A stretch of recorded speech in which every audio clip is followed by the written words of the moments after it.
के मुझसे, मेरा नाम है आलू भाई।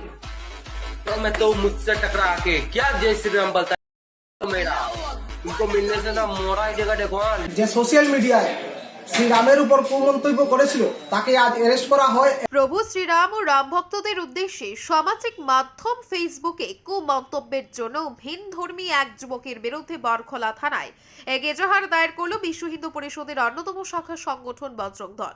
এজাহারের বয়ান অনুযায়ী অযোধ্যায় শ্রীরাম মন্দিরে প্রভু রামলালার প্রাণ প্রতিষ্ঠা হওয়ার দিন দুয়েক পূর্বে বরখলা থানার অন্তর্গত ধলছড়া প্রথম খণ্ডের নীলছড়ার বাসিন্দা রাহুল লস্কর নামের এক যুবক ফেসবুক অ্যাকাউন্ট থেকে প্রভু শ্রীরাম ও তার ভক্তদের উদ্দেশ্যে কুমন্তব্য করে, যা হিন্দু সনাতনী মানুষদের মনে ব্যাপক আঘাত করে। বিষয়টি বজরং দলের নজরে আসে, কিন্তু যেহেতু ওই সময় শ্রীরাম মন্দিরে প্রভু রামলালার প্রাণ প্রতিষ্ঠা হবে, রাহুল লস্করের কুমন্তব্যের কথা জানাজানি হলে আইন শৃঙ্খলার অবনতি হতে পারে, তাই বিষয়টি তারা জনসমক্ষে তুলে ধরেননি।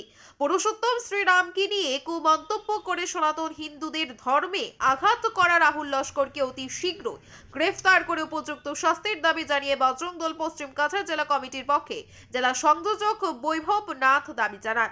একইভাবে বজরং দল শিলচর বিভাগ থেকে অভিযুক্ত যুবকের কড়া শাস্তির দাবি জানানো হয়। পরে শনিবার দুপুর 2টা নাগাদ অভিযুক্ত রাহুল লস্করকে বরখলা পুলিশ আটক করে। এই প্রতিবেদন তৈরি করার সময় থানায় তাকে টানা জিজ্ঞাসাবাদ চালিয়ে যাচ্ছে পুলিশ। নমস্কার, জয় শ্রীরাম। আমরা বজরং দলের কার্যকর্তা আজ আমরা বরখলা থানায় গিয়েছিলাম এবং আজ যে সোশ্যাল মিডিয়ায় শ্রীরামের উপর কুমন্তব্য করেছিল তাকে আজ অ্যারেস্ট করা হয় এবং আমাদের ভারপ্রাপ্ত ওসি শ্রীযুক্ত রাজেশ কুমার দাস আমাদেরকে আশ্বাস দেয় যে কঠোর থেকে কঠোরতম শাস্তি দেওয়ার ব্যবস্থা করে দেবেন এবং আমাদের একটাই দাবি যে ওকে কঠোর থেকে কঠোরতম শাস্তি দেওয়া হোক। ধন্যবাদ। জয় শ্রীরাম। मैं तो मुझसे टकरा के मुझसे, मेरा नाम है आलू भाई। तो मैं तो मुझसे टकरा के क्या जय श्री राम बोलता है मेरा, तुमको मिलने से ना मोड़ा ही जगह देखो। যে সোশ্যাল মিডিয়ায় শ্রীরামের উপর কুমন্তব্য করেছিল তাকে আজ অ্যারেস্ট করা হয়। প্রভু শ্রীরাম ও রাম ভক্তদের উদ্দেশ্যে সামাজিক মাধ্যম ফেসবুকে কুমন্তব্যের জন্য ভিন ধর্মী এক যুবকের বিরুদ্ধে বরখলা থানায় এক এজাহার দায়ের করল বিশ্ব হিন্দু পরিষদের অন্যতম শাখা সংগঠন বজরং দল।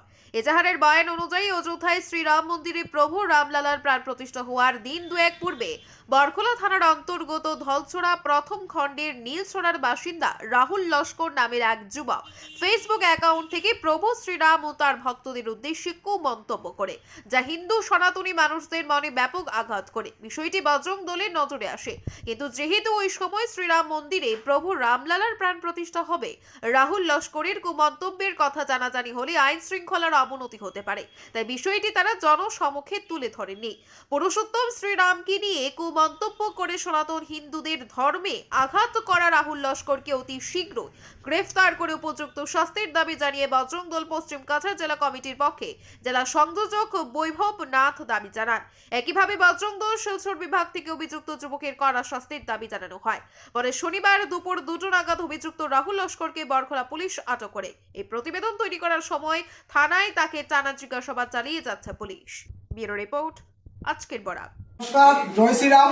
আমরা বজরং দলের কার্যকর্তা আজ আমরা বরখলা থানায় গিয়েছিলাম এবং আজ যে সোশ্যাল মিডিয়ায় শ্রীরামের উপর কুমন্তব্য করেছিল তাকে আজ অ্যারেস্ট করা হয় এবং আমাদের ভারপ্রাপ্ত ওসি শ্রীযুক্ত রাজেশ কুমার দাস আমাদেরকে আশ্বাস দেয় যে কঠোর থেকে কঠোরতম শাস্তি দেওয়ার ব্যবস্থা করে দেবেন এবং আমাদের একটাই দাবি যে ওকে কঠোর থেকে কঠোরতম শাস্তি দেওয়া হোক। ধন্যবাদ। জয় শ্রীরাম। আপনারা দেখছেন আজকের Barak, a house of Adrija digital media.